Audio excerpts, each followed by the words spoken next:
Un atelier destiné au secteur public et privé organisé pour restituer des études sur les nouveaux marchés et l'assurance crédit à l'exportation en Côte d'Ivoire. Le ministre-gouverneur Begré Mambé visite les chantiers d'Anyama. Et puis, l'association professionnelle des systèmes financiers décentralisés confirme la tenue des journées nationales de la microfinance. Madame, Monsieur, bienvenue, vous suivez le journal. Le projet d'appui à l'amélioration des conditions d'accès au marché et de facilitation du commerce en Côte d'Ivoire a organisé au CRAE un atelier de restitution de l'étude prospective sur 5 nouveaux marchés et de l'étude de faisabilité et de mise en place de l'assurance crédit à l'exportation en Côte d'Ivoire. Cet atelier qui prendra fin le 30 janvier prochain est destiné au secteur public et privé. Plus de précisions avec Pierre Tebeu et Marie Husseri. Il s'agit de l'amélioration des conditions d'accès au marché et de facilitation du commerce en Côte d'Ivoire. Cet atelier est une suite de ce qui a été fait depuis 2014 dans le cadre du programme d'appui au commerce et à l'intégration régionale dénommé le PASSIR 1. Ce programme a vu la mise en place de la stratégie nationale des exportations. Les études qui vont être présentées dans la matinée. Une étude prospective sur 5 nouveaux marchés qui sont le Brésil, la Chine, l'Afrique du Sud, le Nigeria et l'Inde. Et ensuite, la seconde étude porte sur la faisabilité d'un mécanisme d'assurance crédit à l'exportation en Côte d'Ivoire. Le commerce extérieur participe à une part très importante au produit intérieur brut de la Côte d'Ivoire. Pour pouvoir maintenir la balance commerciale excédentaire, il fallait trouver des voies et moyens et les mécanismes pour que cette balance demeure excédentaire, d'où la diversification des produits. Cette stratégie de diversification qui permettra à l'État de Côte d'Ivoire, à travers le ministère du Commerce, de booster ses échanges commerciaux et maintenir tout naturellement sa balance commerciale excédentaire. Parce qu'aujourd'hui, nos exportateurs ont un gros problème. D'abord, un problème de financement. Lorsque vous allez à l'exportation, il y a beaucoup de risques. Risques au niveau de la valeur de la monnaie lorsque vous faites des achats.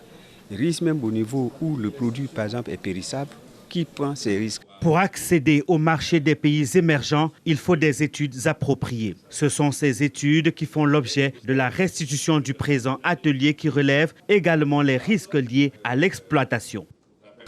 Et donc c'est pour ça que nous voulons mettre en place une assurance crédit à l'exportation pour pouvoir soutenir les risques liés à l'exportation.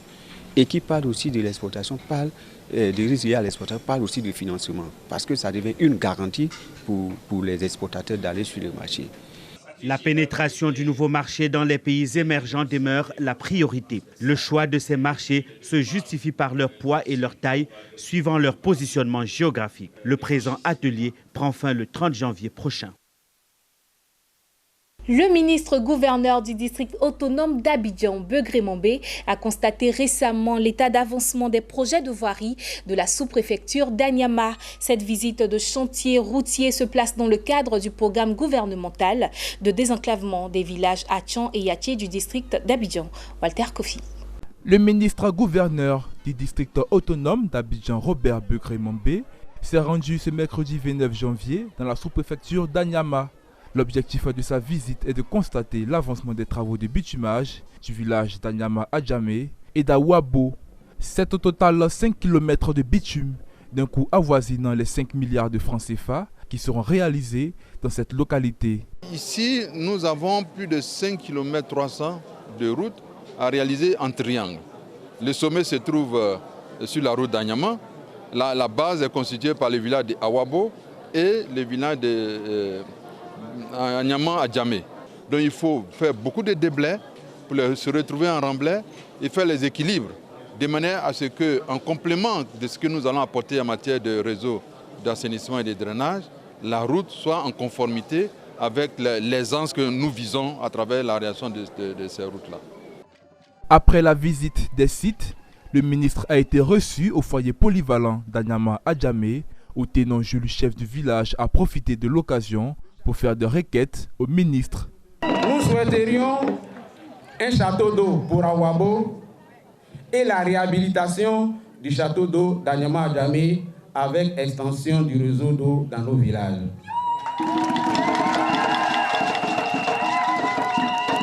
le renforcement du réseau électrique et l'extension de l'éclairage public dans nos 2 villages. En plus des voies prévues pour être bitumées, nous souhaiterions 3 km de bitume supplémentaires pour Awabo et 5 km de bitume supplémentaires pour Anyama-Adjamé. Le ministre a répondu favorablement aux demandes de la population. Il a aussi annoncé des projets pour les femmes dans la construction d'usines dans les 2 villages. Pour ce qui concerne les femmes, la première chose que nous voulons faire pour elles, c'est les usines d'Atchéké. La Côte d'Ivoire a un produit phare qui est l'Atchéké. Au plan mondial, la Côte d'Ivoire est le pays leader en Atchéké. Donc nous voulons donner la chance à nos mamans et à nos sœurs d'être dans le système de production de l'Atchéké. Donc dans les 2 villages, avec le soutien du maire, nous allons réaliser 2 usines d'Atchéké. Cette visite se place dans le cadre du programme de décentralisation des villages du district d'Abidjan. Le projet ambitionne la réalisation de 150 km de bitumage pour un coût de 60 milliards de francs CFA. Selon les autorités, la fin des travaux est prévue pour juin 2020. Sont concernées par le projet les localités d'Anyama, Pinjarville et Songon. Je vous le disais en titre, la 2e édition des Journées nationales de la microfinance se tiendra les 7 et 8 avril prochains à Abidjan. L'information a été confirmée ce mercredi par l'APSFDCI, entendez l'Association professionnelle des systèmes financiers décentralisés, organisatrice de l'événement. Le compte-rendu de Daniel Kodjo et Tima Traoré. Le secteur est en pleine hausse, les choses avancent pour le secteur. Tanoé Cyril, directeur exécutif de l'Association professionnelle des systèmes financiers décentralisés, a partagé avec la presse locale le projet de tenir la 2e édition des Journées nationales de la microfinance. L'événement se tiendra les 7 et 8 avril 2020 dans la commune du Plateau, à l'espace CRAE. La rencontre sera un cadre d'échange et de partenariat entre les différents acteurs de la microfinance. Les Journées nationales de la microfinance, c'est tout simplement un cadre de référence, de communication pour les acteurs, pour justement permettre aux populations de savoir exactement qu'est-ce que les institutions de microfinance offrent justement à ces populations en vue d'améliorer les conditions de vie des ménages en Côte d'Ivoire. La 2e édition des JNM se déroulera autour du thème « La contribution des SFD au développement socio-économique de la Côte d'Ivoire ». Diverses activités vont meubler cette 2e édition. Il s'agit des expositions, des conférences débats et ateliers, ainsi qu'un déjeuner débat de récompense. Des panels qui vont mettre l'accent sur des questions d'actualité, à savoir le financement du monde rural par les institutions de microfinance, le financement de l'habitat social par les institutions de microfinance, la digitalisation des institutions de microfinance pour toucher le plus grand nombre de personnes au niveau du fin fond donc, de notre pays. Toutes les institutions de microfinance sont invitées à se mobiliser car les JNM, c'est leur activité, c'est leur vitrine, elles doivent être présentes. En Côte d'Ivoire, les principaux indicateurs du secteur de la microfinance ont connu une forte croissance ces dernières années. En organisant les JNM, l'Association professionnelle des systèmes financiers de Côte d'Ivoire, APSFDCI, veut promouvoir des services financiers décentralisés. Le lancement officiel de l'événement aura lieu en février 2020. Créer un environnement favorable à la promotion du genre, mais également doter la Côte d'Ivoire d'experts, c'est l'idée de la formation organisée par la chaire UNESCO aux femmes et pouvoir de décision. Celle-ci vient de procéder à l'ouverture de la rentrée académique de la 3e promotion des auditeurs et auditrices en ingénierie du genre. Le reportage est signé Marty Congo et Lignon Gilbert. Ce sont des décideurs partenaires au développement, acteurs de la société civile et titulaires d'une licence professionnelle qui constitue la 3e promotion d'ingénierie du genre. Durant 9 mois, cette vague de 2019-2020 sera instruite sur un vaste programme. L'objectif est de permettre aux auditeurs d'acquérir des connaissances, des aptitudes et aptitudes d'expertise en matière de genre afin d'impulser une nouvelle dynamique quant à l'approche genre et développement.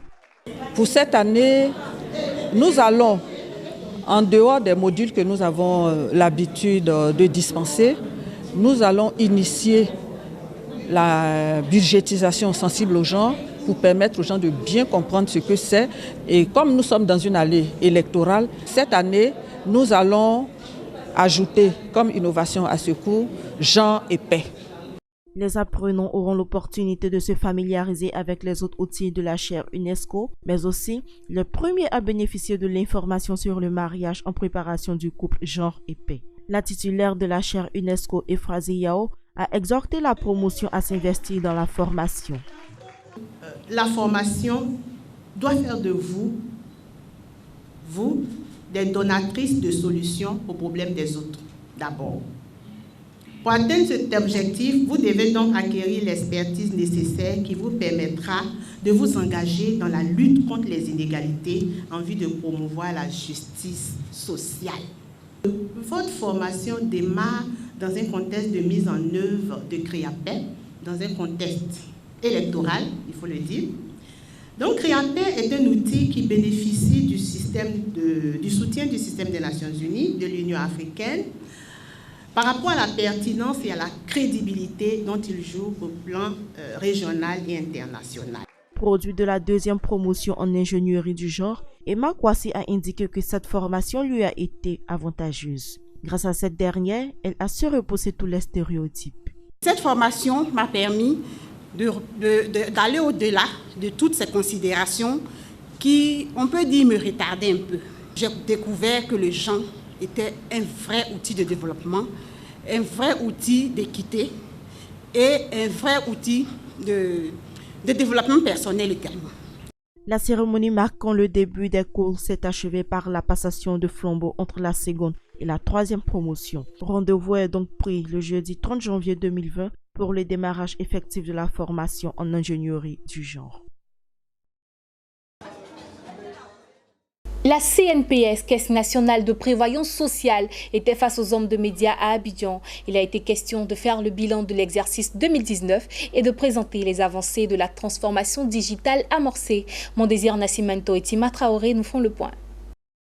Les signaux du tableau de bord de la CNPS, Caisse nationale de prévoyance sociale, sont au vert. L'institution de prévoyance sociale de Côte d'Ivoire va bien avec un bilan élogieux. Vous savez que la CNPS a mis en place une réforme depuis 2012 qui lui permet d'avoir des excédents, des résultats positifs chaque année. Et ces résultats continuent d'être positifs. Tout ceci nous permet d'assurer la pérennité de tous nos régimes, notamment du régime de la retraite, et aussi d'injecter de l'argent dans l'économie ivoirienne. Depuis les réformes de 2012, la CNPS, Caisse nationale de prévoyance sociale, génère des excédents d'exploitation en hausse progressive. En 2012, elle arrive en fin d'exercice avec un résultat excédentaire de 8 milliards. En 2013, elle atteint 33 milliards. En 2014, 45 milliards et en 2019, elle grimpe à environ 95 milliards de francs CFA. Des performances qui lui ont valu des notations financières positives, soit AA et A+, par l'agence Bloomfield Investment Corporation. Ces deux notes-là sont des notes d'investissement.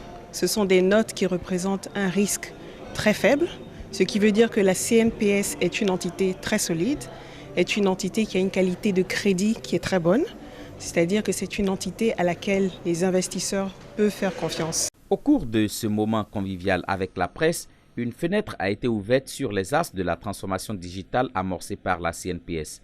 Il s'agit d'une plateforme dénommée e-CNPS qui permet le recouvrement, les prestations, les paiements des cotisations, les consultations et l'établissement de documents. Tous ces services en ligne, évitant pour l'administration et les usagers les pertes de temps, d'attente et de déplacement avec la paperasse. Aujourd'hui, l'usager peut totalement avoir accès au système de la CNPS pour avoir l'ensemble des informations que la CNPS détient sur lui. Il peut effectuer des demandes de documents auprès de la CNPS et les obtenir. Ça, c'est concernant les salariés. Il peut également consulter toutes les informations concernant sa famille ou toutes les informations concernant les prestations qui lui sont servies. Créée pour rapprocher l'institution de ses partenaires sociaux, e-CNPS plateforme intégrée de paiement a pour rôle de faciliter aux employeurs le paiement des cotisations par plusieurs moyens, banque, carte, mobile money, et aux employés de mieux s'informer sur l'état de leur compte. La spécialisation doit être une préoccupation majeure pour les journalistes. C'est ce qui a suscité l'organisation d'un séminaire de formation à l'endroit des étudiants en journalisme dans le domaine de l'agriculture. Une initiative de Commode Africa en partenariat avec l'ISTC Polytechnique pour permettre à ces étudiants de maîtriser les marchés agricoles. Zénab Dosso et Ezekiel Seri. Un petit proverbe que j'aime bien, c'est que si on fait bien ce qu'on dit mal, on pense qu'on le fait mal. Et donc, ils ont été formés, ces étudiants en communication option journalisme, sur les questions agricoles et agro-industrie lors d'un séminaire. Initié par Commode Africa, une structure spécialisée dans le domaine de l'agriculture, cette formation permettra aux étudiants de maîtriser le secteur de l'agriculture et de s'y spécialiser. Nous avons pensé, il y a déjà 3 ans, avec l'ISTC, de faire ce séminaire de sensibilisation des étudiants journalistes et communicants aux questions agricoles, afin qu'une fois qu'ils sont dans le métier, ils soient sensibilisés à couvrir des sujets agricoles ou éventuellement à devenir correspondants dans les milieux ruraux. À cet effet, plusieurs thèmes ont été développés à l'ouverture de ce séminaire de formation, notamment les défis liés à l'agriculture et le rôle du journalisme dans la promotion de l'agriculture. Le principal défi qu'on peut dire d'ordre numéro 1, c'est celui de nourrir la population qui est de plus en plus croissante et de préserver aussi l'outil de production de l'agriculteur qui est donc la terre. La Côte d'Ivoire dispose d'outils importants pour la formation, mais la partie spécialisation dans les différents métiers de l'agriculture, il nous manque encore beaucoup de maillons et c'est pour cela que nous insistons de pouvoir donner donc cette opportunité à la jeunesse. À l'issue de ces premiers échanges, les étudiants ayant accordé un intérêt à cette formation ont fait part de ce qu'ils ont retenu. En tant qu'étudiants, il est important que nous soyons mis au fait de tout ce qui se passe dans le monde agricole. Ça va permettre aux journalistes d'être plus précis dans les articles qu'ils vont pouvoir produire, de savoir de quoi ils parlent forcément. Si on parle d'agriculture parce qu'on s'est formé. Moi, je suis un férue de l'agriculture depuis mon entrée à l'ISTC Polytechnique. Je rêvais même d'écrire mon mémoire sur l'agriculture, mais je ne savais pas comment aborder, quel angle il faut toucher. Mais aujourd'hui, à la sortie de ces séminaires, j'ai eu des angles, j'ai eu des sujets qu'il faut aborder. Le secteur de l'agriculture est pourvoyeur d'emplois. Construire le journaliste de demain dans ce secteur, c'est là tout l'intérêt de cette formation qui est à sa 2e édition. Elle s'étend sur 4 jours avec pour attente une véritable implication des étudiants en journalisme. Les corps constitués de la région de San Pedro ont présenté leurs vœux de nouvel an au préfet de la région, préfet du département de San Pedro, Ousmane Koulibaly. La cérémonie s'est déroulée au sein de la préfecture à San Pedro. Le reportage d'Abel Kouao commenté par Pierre Tebeu. L'année 2020 et une poignée de main chaleureuse entre le préfet et ses collaborateurs. Le personnel de la région de San Pedro s'est conformé encore en cette nouvelle année au rituel traditionnel de présentation des vœux. Comme à l'accoutumée, les responsables se sont succédés au pupitre pour présenter au préfet leurs vœux et formuler des doléances pour cette nouvelle année. Le préfet de la région de San Pedro, préfet du département de San Pedro, Koulibaly Ousmane, dans son adresse aux forces de défense et de sécurité, a salué les efforts consentis à la sécurisation des biens et des personnes au cours de l'année 2019 et rassuré quant aux élections prochaines qui, selon lui, répondront aux attentes de tous.